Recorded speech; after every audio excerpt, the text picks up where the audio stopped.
예, 우리 고일고 학생 여러분들, 이번 시간은 이제 우리가 빅뱅과 원자 형성, 우리 고일과학 네 번째 시간인데, 그 빅뱅과 원자 형성하기 전에 우리가 전번 강에 아주 중요한 거, 우주 기원에서도 가장 중요한 허블 법칙 내용했었죠. 우리가 이 허블 법칙을 이용하면 우주의 나이하고 우주의 크기고 할 수 있다고 했잖아요. 또 허블 법칙을 통해서 우주는 팽창우이다는 사실도 알아냈다고 했죠. 관련된 문제들을 쭉 하다가 그 허블 법칙 관련된 문제가 몇 개 남은 게 있어요. 이번 강에는 먼저 허블 법칙과 관련된 문제들, 그 남은 문제들을 연습을 해본 다음에 그다음 빅뱅과 원자 행성, 빅뱅 우주론 이 관련 내용을 또 우리가 정리해 보도록 할게요.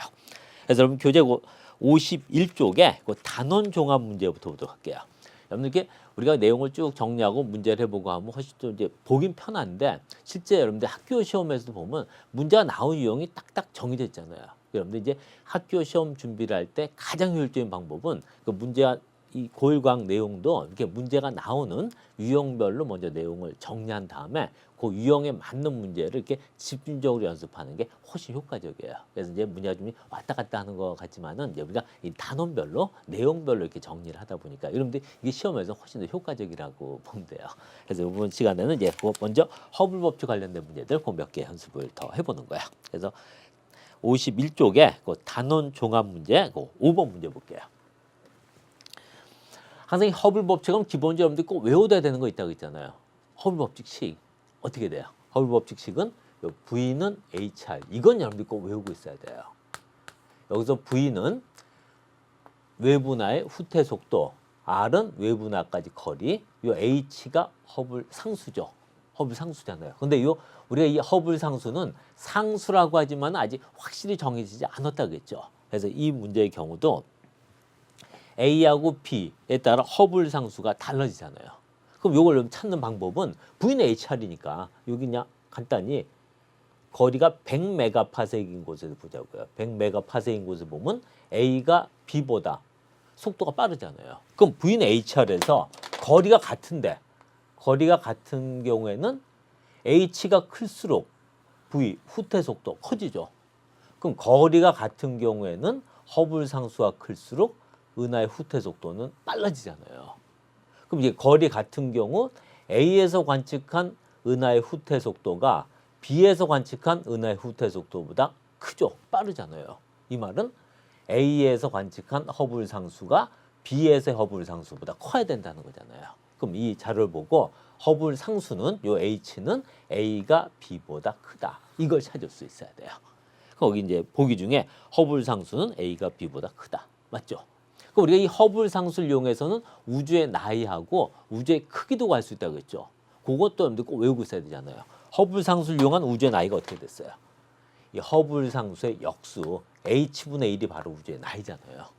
그다음 H분의 C. 이때 C는 빛의 속도죠. HC가 바로 H분의 C가 우주의 크기고. 그럼 우주의 나이, 우주의 크기는 다 허블 상수가 분모로 들어가 있죠. 그 허블 상수가 작을수록 우주의 나이도 많아지고 우주의 크기도 커진다고 했어요. 그 허블 상수는 A보다 B가 작죠. 그 허블 상수가 작게 관측된 B가 B에서 우주의 나이가 더 많고 우주의 크기도 더 크잖아요. 그럼 우주의 크기는 A가 아니라 B가 더 커야 되죠. 그다음 그 디귿에 하나 중요하다는 표시잖아요. 우주의 팽창 속도는 이렇게 모든 은하는 우리 은하로부터 멀어지고 있죠. 근데 멀리 은하일수록 더 빠른 속도로 멀어지고 있다는 것은 바로 우주가 팽창하고 있다는 증거잖아요. 그럼 이렇게 은하의 후퇴 속도, 멀어지는 속도가 빠를수록 이게 빠를수록 우주의 팽창 속도도 큰 거죠. 그럼 여기서 우주의 팽창 속도가 크다는 것은 그만큼 후퇴 속도가 크다. 그러니까 더 빠른 속도로 멀어지고 있다는 거잖아요. 그럼 거리가 같은 경우에는 허블 상수가 클수록 이 후퇴 속도 크잖아요. 그럼 허블 상수가 큰 곳일수록 우주의 팽창 속도는 당연히 커지죠. 그러니까 디귿은 맞는 거고요. 그래서 거기 디귿의 우주의 팽창 속도는 은하의 후퇴 속도가 클수록 크다. 근데 이 경우는 허블 상수가 클수록 은하의 후퇴 속도 크니까 우주의 팽창 속도도 크다. 이렇게 여러분들이 정리해서 알고 있으면 되겠네요. 그럼 답은 그래서 4번 기억하고 디귿이 되겠네요. 자, 계속해서 허블 법칙 문제 연습을 해보겠는데 여러분 교재 52쪽에 6번 문제가 돼요. 52쪽에 6번 문제.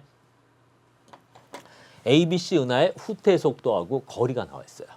그럼 이렇게 후퇴 속도와 거리 나오면 여기서 허블 상수 계산할 수 있죠. 항상 여러분들 허블 법칙에서는 요 V는 HR 이건 여러분들이 세상 없어도 꼭 외우고 있어야 돼요. 그럼 우리가 외부 은하까지 거리하고 그 은하의 후퇴 속도를 알면은 허블 상수 계산할 수 있잖아요. 그럼 A에서 허블 상수는 거리 300, 후퇴 속도 15,000이니까 얼마가 돼요? 50이잖아요, 50. 그럼 B 은하는 후퇴 속도 23,400, 거리 450. 요건 좀 계산하기가 조금 짜증나죠. 그래도 계산할 수 있잖아요. 계산을 해보면 요건 52가 나오게 돼요. 그다음 C는 후퇴 속도 39,270, 거리 770. 그럼 거리 770, 후퇴 속도 39,270. 요것도 조금 짜증나지만 계산할 수 있죠. 그럼 51이 되게 돼요. 이렇게 이제 이 자료를 보고 먼저 A, B, C에서의 허블 상수 요걸 먼저 계산할 수 있어야 돼요. 문제 보면 은하의 후퇴 속도와 거리와의 관계를 설명하시오. 이건 이게 있잖아요. 은하의 후퇴 속도와 거리는 그러니까 멀리 있는 은하일수록 후퇴 속도가 빠르다죠. V는 HR이니까. 그럼 이걸 그대로 우리가 말로 표현하는 거잖아요. 그럼 멀리 있는 은하일수록 후퇴 속도가 빠르다. 그럼 되죠. 다음 위 자료를 이용하여 허블 상수의 평균값을 구하시오. 그럼 50, 52, 51이니까 평균을 하면 51이 되잖아요. 그러니까 허블 상수의 평균값은 51이 되게 돼요. 근데 여러분들 이런 문제에서 학교 시험에서 이 허블 법칙은 이렇게 주관식 단답형, 주관식 서술형 다 출제가 될 수 있어요. 물론 객관식 문제도 당연히 출제가 되죠. 근데 이렇게 주관식 단답형이나 주관식 서술형 문제 나왔을 때는 요 단위를 쓰는 문제가 나올 수 있어요. 그럼 이 허블 법칙에서 이 은하들의 후퇴 속도 단위는 항상 요거는 킬로미터 퍼 세크가 돼요. 초속 킬로미터 단위로 나타내요. 그다음에 이 거리 단위는 은하까지 거리는 멀기 때문에 보통 메가파섹을 쓴다고 했죠. 이 메가라는 거는 100만이라고 했잖아요. 그러니까 100만 파섹 단위 쓰게 돼요. 근데 여기서도 여러분들이 가장 많이 틀리는 것이 요거 허블 상수예요, 상수. 그 허블 상수 단위는. 그 허블 상수 단위는 그대로 H만 남겨놓으면 H는 R분의 V가 되잖아요. 그럼 이게 그대로 허블 상수 단위가 되게 돼요. 그럼 속도 단위는 킬로미터 퍼 세크죠. 그다음 거리 단위는 메가파섹이니까 이게 바로 허블 상수 단위가 되게 돼요. 그래서 여러분들 허블 상수 단위, 그러니까 허블 법칙에서 은하의 후퇴 속도, 또 은하까지 거리, 그다음 허블 상수의 단위, 이 단위까지도 정확하게 알고 있어야지 이제 확실히 답을 쓸 수가 있어요. 다음 문제 7번 문제인데, 이 7번 문제는 이게 허블 법칙이 나오게 된 결정적인 공헌을 한 것이 바로 도플러 효과죠. 근데 도플러 효과는 이 빛의 스펙트럼, 빛의 파장 변화에 따른 스펙트럼 변화를 알아야 되잖아요. 근데 스펙트럼은 연속 스펙트럼하고 선 스펙트럼이 있다고 했죠. 근데 그 중에서도 선 스펙트럼 중요하다고 했잖아요. 근데 선 스펙트럼은 다시 또 흡수 스펙트럼하고 방출 스펙트럼이 나온다고 했어요. 그래서 이게 모두 은하, 우리 지구에서 관측하면, 우리 지구에서 관측해 보면 은하에 나오는 빛의 파장은 긴 쪽으로 이동한다고 했잖아요. 요거 우리가 한 단어로 뭐라고 했어요? 적색 편의 또는 적색 이동 현상 그랬잖아요. 여러분들 이거는 꼭 외우고 있어야 돼요. 적색 편의, 적색 이동. 그래서 적색 편의, 적색 이동은 빛의 파장이 긴 쪽으로 이동한다. 우리 지구로부터 멀어지고 있다. 후퇴 속도 이렇게 얘기했잖아요. 그럼 이때 파장이 긴 쪽으로 이동한다는 거는 그 스펙트럼 중에서도 선 스펙트럼 중에서도 흡수 스펙트럼을 가지고 얘기하는 거예요. 그래서 허블 법칙에서 이 빛의 파장 변화는 전부 다 흡수 스펙트럼이 되게 돼요. 근데 거기에 이제 흡수 스펙트럼이죠. 근데 이렇게 흡수 스펙트럼 보면 검은 선들이 나오잖아요. 그러니까 이게 스펙트럼에서 선이 없으면 연속 스펙트럼이죠. 선이 있으면은 선 스펙트럼이에요. 근데 그 선이 이렇게 검은 선, 어두운 색 검은 선이 있으면은 흡수 스펙트럼이고 밝은 선이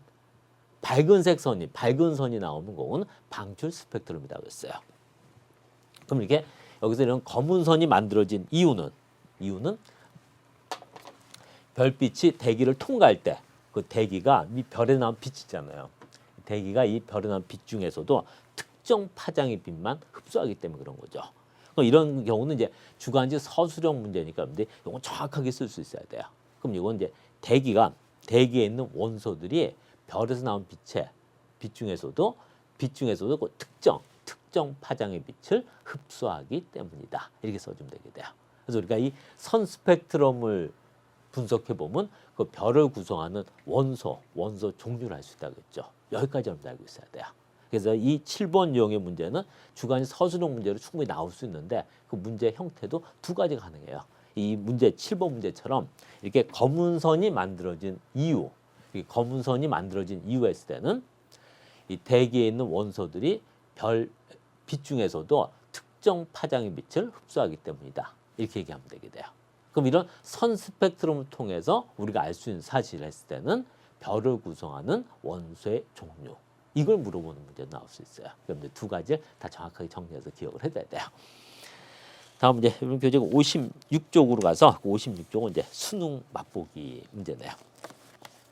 여러분들 현재는 이제 고1이니까 수능이 이제 먼 일 같지만은 앞으로 이제 고3이 되면 이제 수능 준비를 해야 되고 대학 갈 때 수능 안 필요한 거잖아요. 근데 이 허블 법칙은 실제 우리 지구과학 수능에서도 거의 매년 출제가 되는 것이에요.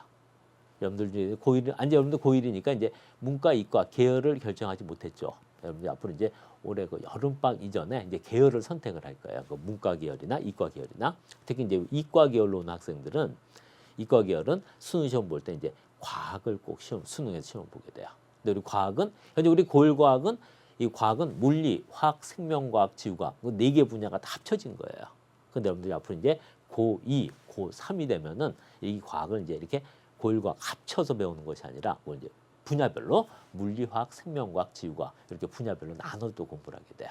근데 그러고 이제 대학 시험 볼 때, 수능 시험 볼 때도 물리, 화학, 생명과학, 지구과학 이렇게 나눠서 그걸 여러분들이 다 보는 게 아니에요. 그 중에 여러분들이 이제 두 개 영역만 선택을 해서 시험을 보게 돼요. 근데 그중 여러분들이 이제 우리 지구과학을 선택을 하면은 이 지구과학에서는 특히 허블 법칙은 이거는 우리 수능에서는 단골 문제 매년 나왔어요. 안 나온 애가 거의 없을 정도예요. 그럼 여기서 잘 정리해두면 앞으로 수능에서도 이제 크게 도움이 되겠죠. 이제 그 수능형 유형의 문제, 그런 형태 문제는 연습을 해보는 거예요.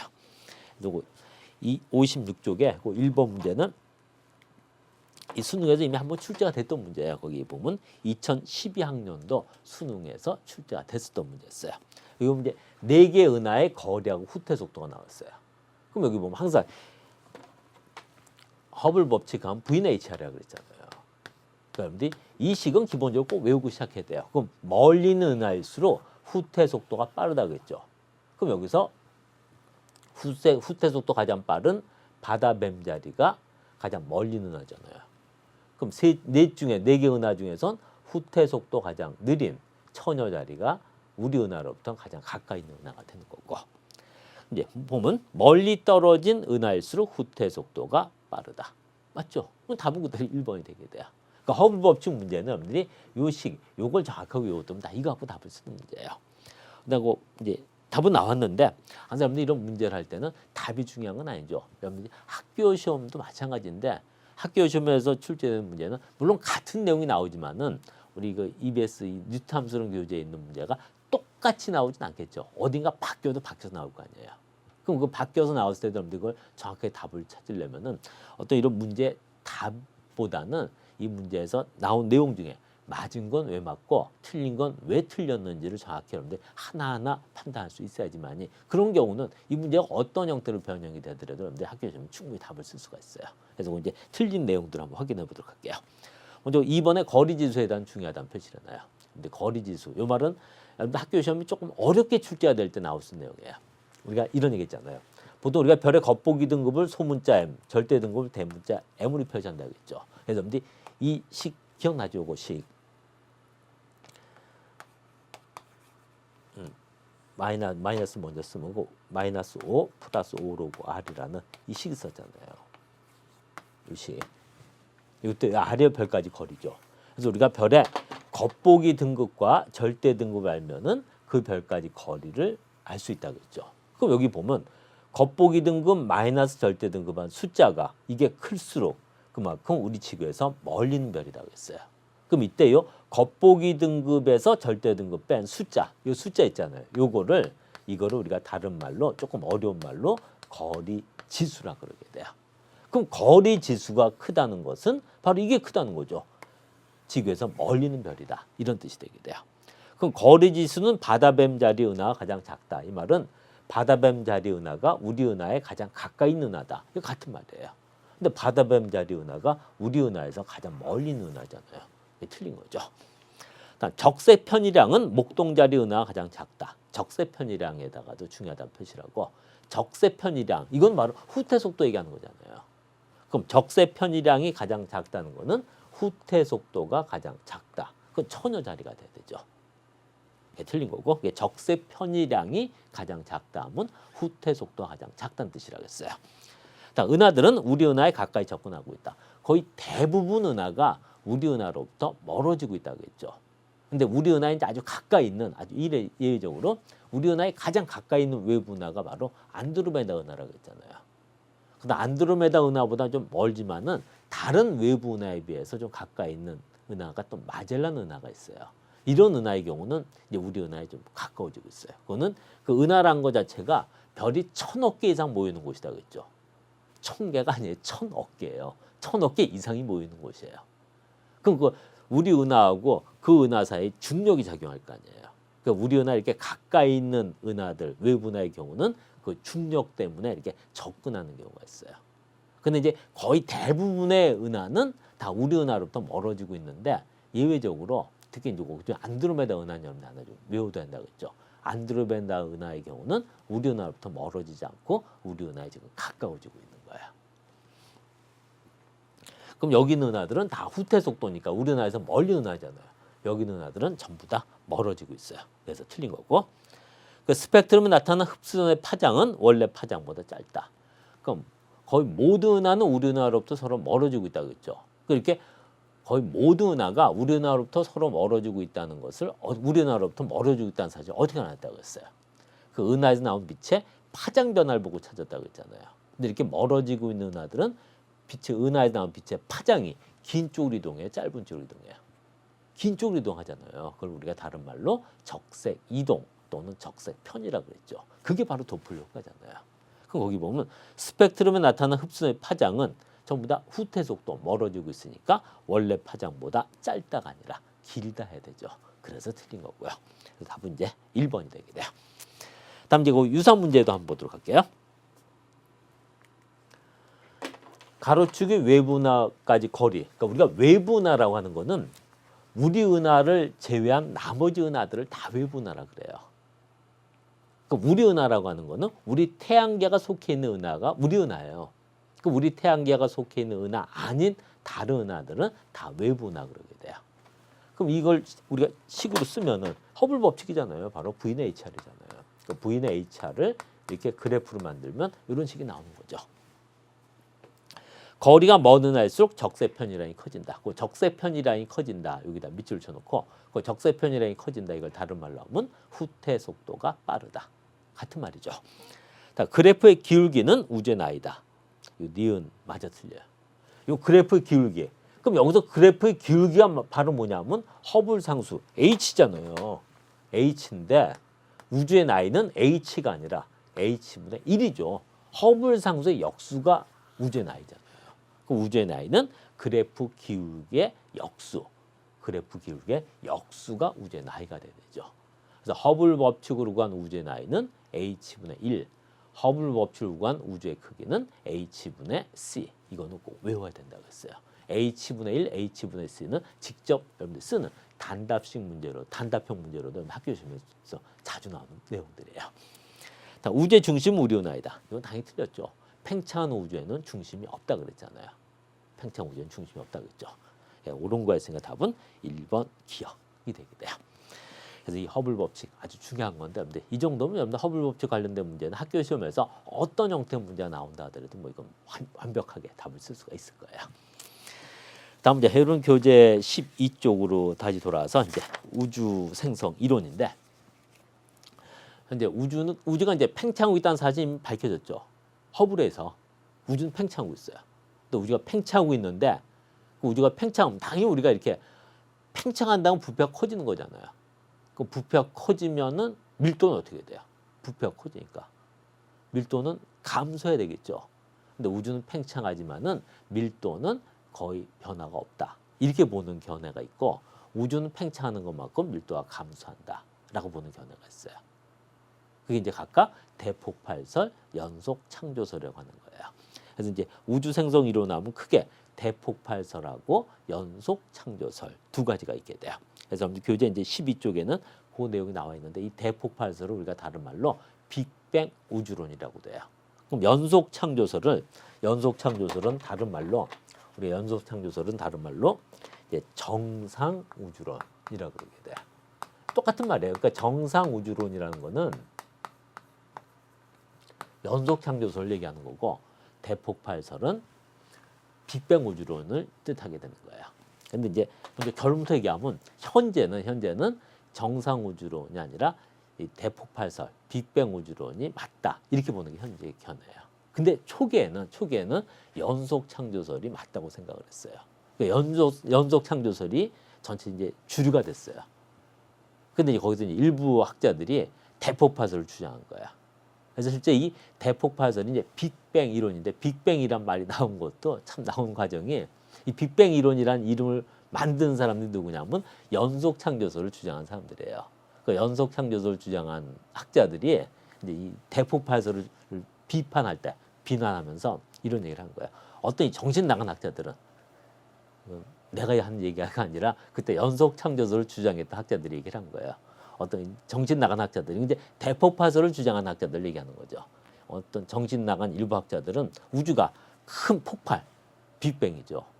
뱅이란 게 우리는 총을 쏠 때 탕탕거리죠. 근데 이제 서양 사람들은 뱅뱅거린단 말이에요. 그러니까 빅뱅은 큰 폭발이에요.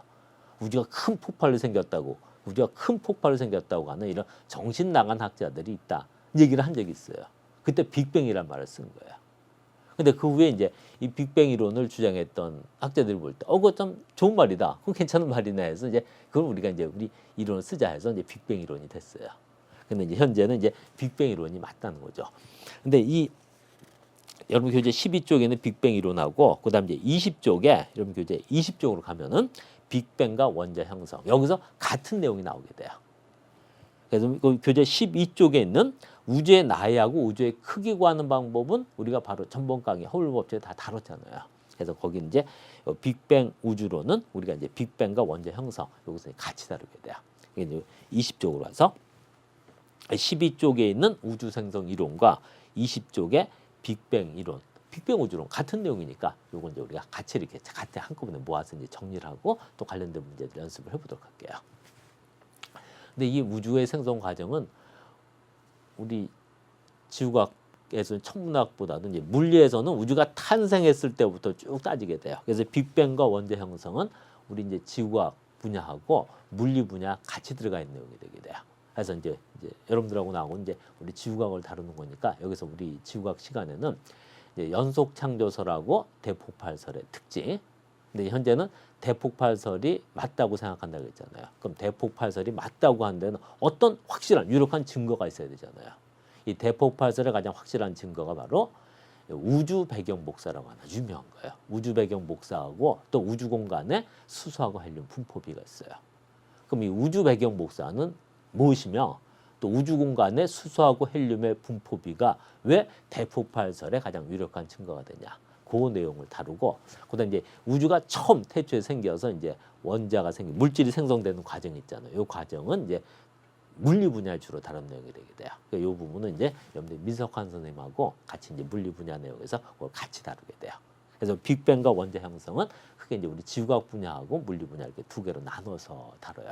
그래서 우리가 이번 시간에는 이제 지구과학 분야 내용을 다루고 이제 다음 강부터는 우리 물리를 담당하시는 민석환 선생님하고 이제 우리 우주가 생성되는 과정, 원자가 형성되는 과정을 다루는 이렇게 이제 순서대로 이제 우리가 교대로 진행을 하도록 할게요.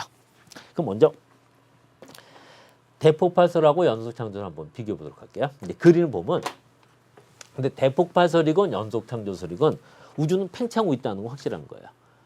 우리가 바로 전번 강의까지 얘기한 것이 허블 법칙에 하면 우주는 팽창하고 있잖아요. 그 우주는 팽창하고 있어요. 근데 우주는 팽창하니까 당연히 팽창하는 것만큼 우주의 밀도는 감소하고 있다라고 보는 것이 대폭발설, 빅뱅 우주론이고 우주는 팽창하지만은 우주의 밀도는 변화가 없다. 이렇게 보는 게 연속 창조설, 정상 우주론이에요. 그 우주가 이렇게 팽창하는데도 불구하고 우주의 밀도는 변화가 없으려면 팽창하는 것만큼 새로운 은하가 계속 생겨나야 되잖아요. 그 우주가 팽창하는 것만큼 새로운 은하가 계속 생성이 된다. 계속 생성이 된다. 창조가 된다 해서 이 정상 우주론을 연속 창조설 이렇게 부르게 돼요.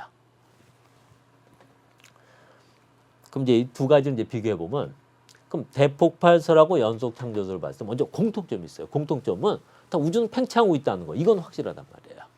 그래서 이 아인슈타인 시절에는 우주가 정적인 상태냐 아니면 동적인 상태냐 이거 갖고도 상당히 논쟁이 있었다 그랬잖아요.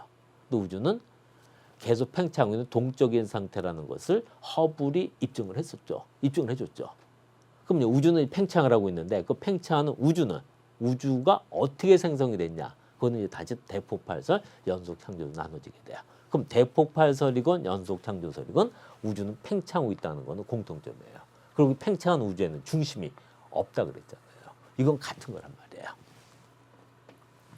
근데 이 과정에서 그 우주는 팽창하고 있어요. 팽창하니까 당연히 우주의 밀도는 감소하죠. 그 우주에 있는 은하의 수는 변화가 없으니까. 그럼 당연히 우주의 온도도 어떻게 돼요? 우주 온도도 감소하는 거죠. 은하라는 것이 별이 1000억 개 이상 모이는 곳이다 그랬죠. 그럼 별에서 바로 빛, 에너지라는 게 나오는 거잖아요. 그 우주는 점점 커지는데 에너지를 방출하는 별, 은하의 수는 변화가 없어요. 그럼 온도는 낮아지는 거죠. 어떤 거하고 똑같냐면 여러분들 교실 있잖아요. 교실 있는데 겨울에 추워서 교실에다 난로를 2개 갖다 놓은 거야. 근데 교실을 옆에 교실하고 텄어요. 그럼 교실이 커졌죠. 커졌는데 난로는 2개로 똑같은 거야. 그럼 전체 교실 온도는 어떻게 돼요? 낮아질 거 아니에요. 그게 바로 대폭발설이란 말이에요. 그래서 이 대폭발설의 가장 유력한 증거가 이제 우주 배경 복사하고 우주 공간의 헬륨 분포인데 요 관련 내용은 이제 우리가 자세하게 다룰 거예요. 여러분들 요 두 가지는 외우고 있어야 돼요. 요거는 여러분 학교 시험에서 요건 주관식 단답형이나 주관식 서술형 문제에서 나올 수가 있어요. 그러니까 우주 배경 복사, 이 우주 배경 복사를 다른 말로 2.7K 복사파라고 그러게 돼. 이 K는 온도를 얘기하는 건데 우리가 일상에 쓰는 온도는 13도씨, 25도씨 이렇게 얘기하죠. 이게 이제 섭씨 온도잖아요. 근데 온도를 나타내는 단위로 섭씨 온도도 있지만은 화씨라는 것도 있죠. 근데 우리가 이걸 이제 섭씨 온도라 그러고 이걸 화씨 온도라 그러는데 이 말이 나온 것도 상당히 재밌어요. 이 섭씨 온도를 제일 처음 만든 사람이 셀시우스라는 사람이에요. 근데 셀시우스를 이제 중국에서는 모든 중국에서 영어도 한자로 표시를 해줘요. 그럼 셀시우스가 이제 한자로 쓰면은 이 사람 성이 섭이 돼요. 그래서 말 그대로 셀시우스가 만든 온도, 그러니까 미스터 섭이 만든 거죠. 그래서 섭씨가 만든 온도에서 섭씨가 된 거예요. 농담이 아니에요, 진짜예요. 그럼 요건 파렌하이트라는 사람이 만든 거죠. 이 파렌하이트를 중국식으로 바꾸면 성이 화씨가 돼요. 이게 화씨가 만든 거예요. 그래서 나는 베토벤 있잖아요. 그 베토벤을 한자로 쓰면은 베토벤은 성이 변씨가 돼요. 그래서 한자로 그대로 쓰면 변토변이 돼요. 변씨가 돼요. 섭씨가 만든 온도, 화씨가 만든 온도 이런 게 있는데 그다음 이제 절대 온도라는 게 있어요. 이거는 이제 켈빈이라는 사람이 만들었어요. 그래서 보통 K로 표시하는데 이거 절대 온도라고 그래요. 그럼 이 절대 온도하고 우리가 쓴 섭씨 온도를 보면 절대 온도 0이란 게 섭씨 영하 273도를 얘기해요. 그럼 영하 273이란 거는 과학적으로 가장 낮은 온도예요. 영하 273보다 더 낮은 온도라는 거는 존재하지 않아요. 그 가장 낮은 더 이상 낮아질 수 없는 온도. 그걸 우리가 절대 온도 0이라고 그래요. 그 절대 온도에서는 마이너스라는 게 없어요. 절대 온도 0은 영하 273도. 가장 낮은 온도니까 그 이상 더 온도 낮은 것이 없는 거야. 그걸 이제 우리가 절대 온도라고 그러게 돼요. 그럼 이 절대 온도로 우리가 사용하는 섭씨 온도로 계산할 때는 여기서 273을 빼면 돼요. 여기서 273을 빼면은 우리가 쓴 이제 섭씨 온도가 되게 돼요. 그게 이제 K 절대 온도를 얘기하는 거야. 근데 요건 우리가 아주 자세하게 다룰 내용인데 이걸 하기 전에 먼저 여러분들이 2.7 우주 배경 복사를 다른 말로 2.7K 복사파라고 하는데 이거는 우주 공간의 헬륨 분포비하고 대폭발설의 가장 유력한 증거라는 거죠. 반면에 이제 정상 우주론이 있어요. 연속 창조설. 연소 창조설은 우주는 팽창하지만은 우주의 밀도는 변화가 없다는 거야. 그 우주가 팽창하지만은 우주의 밀도는 변화가 없어요. 그러려면은 우주가 팽창하는 것만큼, 우주가 커지는 것만큼 새로운 은하가 계속 탄생을 해야 되죠. 질량이 증가한단 말이에요. 그 우주의 온도도 당연히 변화가 없을 거 아니에요. 이런 거 똑같은 거예요. 이제 아까 예를 들었는데 여러분들 교실이 있어요. 교실에 난로가 2개가 있는 거야. 근데 옆에 교실하고 텄어요. 그럼 교실이 2배가 됐죠. 그럼 옆에 교실에도 난로 2개 더 갖다 놨어요. 그럼 처음하고 온도는 똑같은 거 아니에요. 그게 연속 창조설이에요. 그래서 대폭발설하고 연속 창조설하고 여러분들 차이, 그 특징, 공통점하고 차이점, 요건 여러분들 확실히 구별할 수 있어야 돼요. 근데 이 대폭발설이나 연속 창조설이냐라는 거는, 그럼 이 대폭발설은 우주가 하나의 큰 폭발로 시작됐다는 거야. 폭발로 시작돼서 처음 폭발했을 때는 엄청나게 뜨거웠을 거 아니에요. 뜨거운데 그 이후에는 온도가 점점 내려갔겠죠. 온도가 내려갔을 거 아니에요. 현재 우주의 나이는 한 137억 년 정도로 보고 있어요. 137억이라고 이렇게 정확하게 나오는 것이 아니라 아직까지 우리는 우주의 나이를 정확히 몰라요. 근데 현재까지는 137억 년이에요. 근데 이게 앞으로 이제 140억 년이 될지 150억 년이 될지는 아무도 몰라요. 현재로서, 그러니까 허블 법칙으로, 허블 상수로 구한 우주의 나이가 현재 137억 년이라는 거야. 그 137억 년 전에 우주는 큰 폭발로 생긴 거야. 그 우주가 터진 거죠. 폭발한 거죠. 그때 우주는 엄청나게 온도가 높았겠죠. 그때 온도를 얘기할 때는, 그러니까 우주가 처음 폭발할 당시 온도는 뭐 10의 32승이라고 얘기하는 사람도 있고, 온도가 10의 32승이요. 10을 32번 곱한 것만큼 온도를 한 사람도 있고, 10의 30승이라는 사람도 있고, 10의 35승이라고 하는 학자도 있어요. 그러니까 그만큼 온도가 높았다는 거야. 근데 그 이후 온도가 점점 내려간 거죠. 낮아져서 현재까지 낮아진 온도가 바로 요거란 말이에요. 근데 이 경우는 연속 창조설은 우주는 계속, 우주가 팽창한다 하더라도 팽창하는 것만큼, 커진 것만큼 새로운 은하가 계속 생겨나니까 우주의 온도는 우주가 처음 생겼을 때나 현재나 변화가 없단 말이에요. 그러니까 우주는 처음이나 현재나 온도가 변화가 없다. 이게 연속 창조설이고, 처음의 우주는 현재보다 훨씬 더 온도가 높았다. 이게 대폭발설이에요. 그럼 대폭발설이 맞냐, 아니면 연속 창조설이 맞냐는 거는, 그럼 처음의 우주가 뜨거웠냐, 아니면은 현재하고 같았냐. 연속 창조설 입장에서는 우주의 온도는 처음이나 우주가 처음 생성된 당시나 현재나 같을 거 아니에요. 그 이 우주가 생성될 처음의 온도가 현재 온도와 같았냐, 아니면 우주가 생성된 당시 온도가 현재보다 훨씬 높았냐. 그 차이에 따라서 연속 창조설, 대폭발설 이렇게 된다는 거야. 근데 이 중에서 이제 이런 2.7K 복사파라는 거는 우주가 처음 폭발할 때 나온 빛이에요. 그 당시는 엄청나게 온도가 높았겠죠. 근데 그게 현재 온도가 낮아져서 이게 됐단 말이에요. 그럼 이 절대온도 2.7인 복사파, 요걸 이제 우리가 우주 배경 복사라고 한다고 했어요. 이 우주 배경 복사는 우주 어디서든지 다 발견이 돼야 될 거 아니에요. 어떤 특정 지역에서만 발견이 되면 안 되죠. 우주가 처음 폭발로 생성될 당시에 나온 복사파, 빛이니까 그 빛은 어디든 다 있어야 될 거 아니에요. 그럼 실제 이게 우주 어디서든지 다 관측이 되는지 이것만 찾을 수 있으면은 대폭발설이 맞는지 연속 창조설이 맞는지 알 수 있다는 거죠. 근데 이 2.7K 복사파를 이거를 찾아냈다는 거잖아요. 근데 그 찾는 과정에서도 이제 중요한 거는 이런 스펙트럼이에요. 빛의 스펙트럼이 상당히 중요한 거야. 그래서 우리가 대폭발설 증가음은 그 2.7K 복사파하고 그다음에 또 하나가 우주 공간에 헬륨 분포비가 있다고 했어요. 그래서 이제 우리 대폭발설 관련된 건 여러 가지 자세하게 볼 건데, 우리가 앞에서 얘기했잖아요. 이거 스펙트럼. 이 스펙트럼을 조사하면 별의 구성, 원소, 종류를 알 수 있다고 했어요. 근데 여기서 이제 우리가 이런 걸 한번 보도록 할게요. 우주가 처음 생성되나, 여기서 조금 이제 복잡한 얘기 나오는데, 이거 우리가 앞으로 이제 다음 강에, 다음 강은 여러분들 이제 이 빅뱅과 원자 형성을 이제 민석환 선생님하고 이제 2강을 다룬 건, 그러니까 별에 관한 얘기할 때 별의 생성 과정을 얘기하게 돼요. 근데 별은 스스로 빛을 내죠. 에너지를 만들잖아요. 우리 태양계에서도 스스로 에너지를 만드는 천체는 태양 하나죠. 태양은 별이란 말이야. 그 별에서 에너지를 만드는 과정은 바로 핵융합 반응이에요.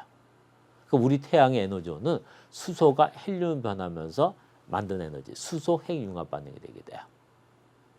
근데 이 수소 핵융합 반응이란 것이, 그러니까 수소가 수소니까 여러분들 수소는 알죠? 이게 H잖아요. 수소가 이 헬륨 변하는 과정에서는 엄청난 양의 에너지가 나오게 돼요. 많은 양의 에너지가 나온다는 거예요. 그러니까 이 수소가 헬륨으로 변하면서 에너지 방출하는 과정, 이거를 우리가 수소 핵융합 반응이라고 그래요. 이 과정은 이제 우리가 다음 별과 은하 첫 번째 강에서 자세하게 다룰 건데, 여기서 이제 가장 기본적인 얘기만 얘기를 하면, 근데 이 수소가 헬륨 변할 때는 아무 데나 변하지는 않는다는 거예요. 온도가 높아야 돼요. 그러니까 이 정상적인 우리가 살고 있는 이런 지상이, 우리 지구 있잖아요. 이런 지구와 같은 이런 상태에서는 온도가 무려 1억 도 정도. 1억 도 정도. 뭐 이건 절대 온도냐 섭씨 온도냐 따질 의미가 거의 없죠. 뭐 절대 온도 1억이다 하면 거기서 273을 빼면 섭씨 온도가 되잖아요. 근데 1억에서 273을 빼나 더하나 뭐 큰 차이 없잖아요. 그러니까 1억 도 정도예요. 그러니까 우리가 살고 있는 이런 일상적인 지구 이런 정상적인 이 상태에서는 온도가 1억 도 정도 돼야지만이 수소가 헬륨으로 변하게 돼요. 근데 이제 별의 경우는 별은 내부가 아주 밀도가 높아요. 압력도 크고. 이런 별 내부와 같은 밀도 압력이 큰 상태에서는 1억 도까지 가지 않고 한 1000만 도. 그래서 상당히 높죠. 1000만 도 정도가 되면은 이 1000만 도 정도에서는 수소가 헬륨 변할 수 있다는 거예요. 그럼 초기의 우주가 생겼을 때 우주에는 있는 물질이 거의 다 수소예요. 근데 초기의 우주가 폭발을 썼어요. 그럼 초창기 우주는 엄청나게 뜨거웠겠죠. 그때 온도는 이거보다 훨씬 높았을 거 아니에요. 그 우주에 있었던 수소들이 헬륨으로 변했을 거 아니에요. 근데 그 후에 우주는 온도가 점점 낮아졌어요. 온도가 계속 낮아진 거예요. 온도가 낮아져서 우주의 온도가 1000만 도 이하로 내려간 상태에서는, 우주의 온도가 1000만 도 이하로 내려간 이후부터는 수소가 헬륨을 변할 수가 없죠. 그럼 현재 우주에 있는 헬륨들은 우주의 온도가 1000만 도보다 높은 상태, 우주의 온도가 1000만 도보다 높았을 때 생긴 헬륨이 전부일 거 아니에요. 그때, 그러니까 우주가 처음 생성될 당시에는 우주에는 거의 수소가 전부였어요. 근데 이 수소가 헬륨 변하는데 이거는 온도가 1000만 도대가 되게 돼요. 우주 온도가 1000만 도 이하로 내려간 이후부터는 수소가 헬륨을 변하는 수소 핵융합 반응이 일어날 수 없었단 말이에요. 그럼 그 이후부터는 우주에 있는 수소하고 헬륨의 분포비는 거의 비슷해야 될 거 아니에요. 그럴 거 아니에요. 근데 실제로 관측을 해보니까 그렇게 되면, 그러니까 요건 우리가 여러분들이 이제 다음 강에 물리에서는 이런 것들을 정확하게 계산을 하고 있어요. 우리 지구과학 천문학 분야는 이제 주로 관측을 하는 거고, 물리에서는 이론적으로 그걸 계산을 해요. 하면은 요 분포비가, 수소하고 헬륨의 분포비가 4대 1, 3대 1 정도 된다는 거죠. 그러니까 이 수소에 처음에 있었던 수소 중에 4분의 1 정도가 헬륨을 변했다는 거예요. 그 이후에는 이제 수소에 처음 우주가 생성된 당시에 있었던 수소의 4분의 1 정도가 헬륨을 변하고, 그 이후는 우주 온도가 1000만 도보다 낮아졌기 때문에 더 이상 수소가 헬륨을 변하지 않았어요. 그 우주에 있는 수소와 헬륨의 분포비가 현재와 비슷해야 될 거 아니에요. 근데 실제 조사해 보니까 우주 공간에 있는 수소와 헬륨의 분포비가 거의 일정한 형태 갖고 있다는 거예요. 그럼 그 헬륨은 초창기에 우주 온도가 1000만 도 이상이 됐을 때 이 수소가 변한 헬륨이란 말이에요. 그 분포비가 거의 비슷하다는 거죠. 그래서 우주 공간의 헬륨 분포비는 바로 우주가 처음에는 아주 뜨거웠을 것이다 라는 대폭파설을 주장하는 가장 유력한 증거 중에 하나라고 얘기를 하는 거예요. 그래서 여러분 교재에 보면 이 관련된 내용이 교재 24쪽에 나와 있는 내용이 되게 돼요. 그 24쪽에 보면, 그래서 관측 결과 우주에는 수소와 헬륨의 질량비가 약 3대 1이다. 그럼 3대 1이라는 거는 처음에 있었던 수소의 4분의 1이 헬륨으로 변했다는 거죠. 그러니까 3대 1이 된 거잖아요. 그럼 수소의 4분의 1이 헬륨 변할 때까지 우주 온도는 1000만 도보다는 높았다는 거죠. 그 이후에는 우주 온도가 1000만 도보다 낮아졌기 때문에 더 이상 이제 우주에 있었던 수소가 헬륨으로 변하지 않는 거예요. 우주 안에서는. 그래서 우주 위에는 수소와 헬륨의 질량비가 3대 1이다. 근데 이게 빅뱅 우주론에 의해 예상한 값과 관측 결과가 일치하므로 이는 빅뱅 우주론의 증거가 된다. 그래서 2번, 3번 수소 헬륨 질량비 관측에다가 여러분들 그 밑줄을 쳐놓고, 그러니까 이제 물리에서는 우주가 처음 탄생해서부터 어떻게 됐다, 원소들이 어떻게 생성됐다는 것 같다, 거의 이게 일련적으로 밝혔다는 거예요. 그 내용을 얘기하는 거예요. 그래서 이렇게 우주 공간의 헬륨 분포비, 우주의 수소하고 헬륨의 분포비는 바로 빅뱅 우주론 대폭발설의 가장 유력한 증거다라고 하는 거예요. 그다음 또 하나 대표인 게 바로 우주 배경 복사라고 했어요. 우주 배경 복사가 이 우주 배경 복사라는 건 이제 처음으로 찾아낸 사람이 윌슨하고 펜저스라는 사람인데, 이 윌슨하고 펜저스는 이걸 찾은 공로로 이제 노벨 물리학상을 받게 돼요. 근데 윌슨하고 펜저스가 이 우주 배경 복사를 발견하게 된 과정도 아주 우연히 발견한 거예요. 이 두 사람은 벨 연구소에 이제 연구원으로 있었는데, 이 장거리 무선 통신 전파 이런 걸 감시하고 하는 거예요. 근데 안테나라는 게 이제 이 전파 안테나는 상당히 넓잖아요. 거기 계속 잡음이 들리는 거예요. 잡음이 안테나에. 그 잡음이 계속 나니까 거기 뭐가 잘못 이물질이 있거나 그렇다고 생각하고 거기에서 안테나 잡음을 청소를 한 거예요. 안테나 이게 워낙 넓으니까. 여러분들 집에 위성 방송 안테나 있죠. 조그만 거.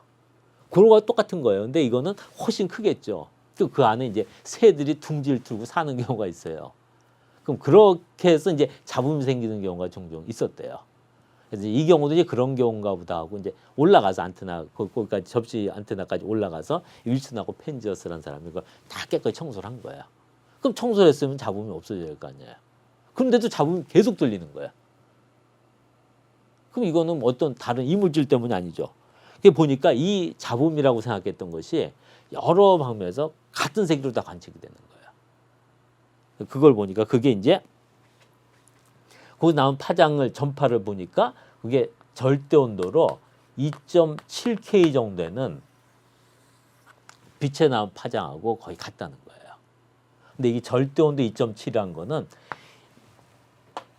이 대폭발설을 주장한 대표적인 사람이 가모프라는 사람이에요. 이 사람이 우주가 처음 대폭발로 시작됐을 것이다. 그럼 대폭발 당시의 온도, 그럼 이 온도가 137억 년 동안 낮아졌어요. 현재까지. 낮아졌으면 그 온도가 현재 한 2.7 정도가 돼야 된다라는 걸 이미 계산을 해놓은 거예요. 이론적으로.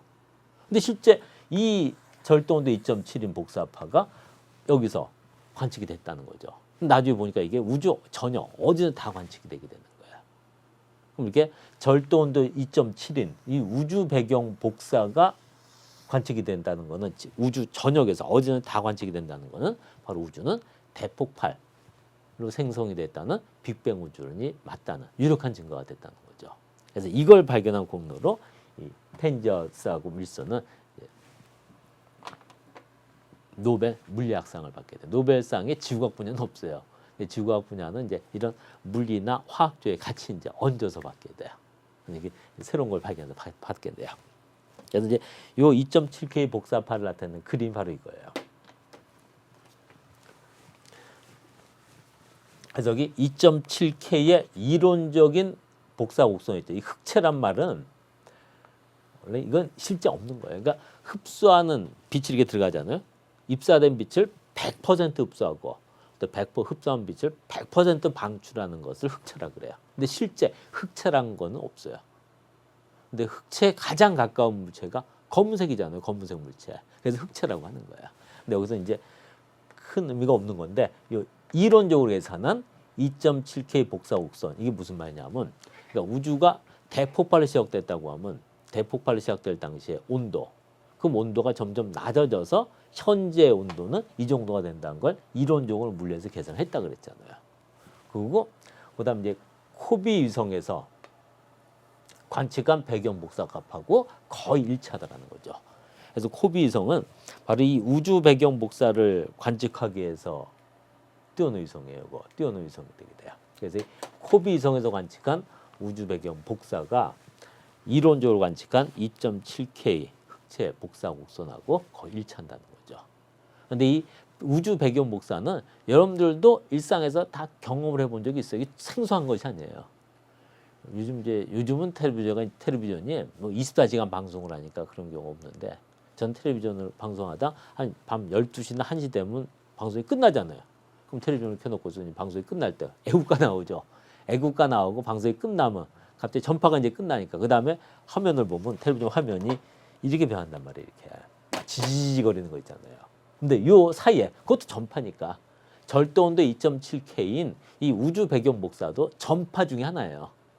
그럼 이 방송이 끝난 다음에 이 지지직거리는 이 안에 절대온도 2.7인 배경 복사가 이게 또 들어있는 거예요. 여기에. 이 안에도 있어요. 근데 이제 그게 우리 이제 과학적으로 이제 그런 건 이게 전체가 아니라 이 중에 일부가 들어있다는 거죠. 그거를 처음으로 찾아낸 사람이 이제 윌슨하고 펜저스라는 사람이라고 보면 돼요. 그걸 이제 코비성을 이렇게 관측을 한 거고 최근 들어서는 이거보다 좀 더 정교하게 관측한 게 바로 이 WMAP 위성에서 관측한 우주 배경 복사예요. 똑같은 거예요. 이게 코비 위성에서 관측한 거나 이 WMAP 위성에서 관측한 우주 배경 복사는 같은 건데 이게 조금 더 정교하게 작용을 관측을 했다고 보면 되게 돼요. 그래서 거기 나와 있는 요 그림 있죠. 이 그림 모양을 이제 이런 그림이 나오면 학교 시험에서는 이게 우주 배경 복사, 그다음에 이제 텔레비전에서 그 방송이 끝난 다음에 지지직거리는 현상, 그다음 코비 위성에서 관측한 우주 배경 복사, WMAP 위성에서 관측한 우주 배경 복사. 이건 전부 다 우주 생성 이론 중 대폭발설을 지향하는 그 빅뱅 우주론의 유력한 증거다. 여러분들 그거는 확실히 정리해서 기억을 해둬야 되는 거야. 이렇게 여러분들 알고 있어야 돼요. 그래서 그 대폭발설하고 연속창조설, 특히 이제 그 공통점하고 차이점, 특히 대폭발설, 빅뱅 우주론을 입증하는 대표적인 증거들 있잖아요. 이 증거들은 여러분들이 정확하게 하나하나 좀 확실히 외우고 있어야 돼요. 여기 학교 시험에서 아주 많이 나온 부분이 되게 돼요. 그래서 우리가 이번 시간은 그러니까 빅뱅 우주론하고 정상 우주론을 비교해봤고, 우리가 이제 여러분들이 다음 강에는 이제 민석환 선생님하고 같이 우주가 생성되는 과정을 다룬 다음에, 끝난 다음에 우리가 이제 별과 은하 하기 전에 빅뱅 우주론하고 정상 우주론 관련된 것들, 요거 이제 문제를 통해서 우리가 이렇게 하나하나 연습을 해보도록 하겠습니다.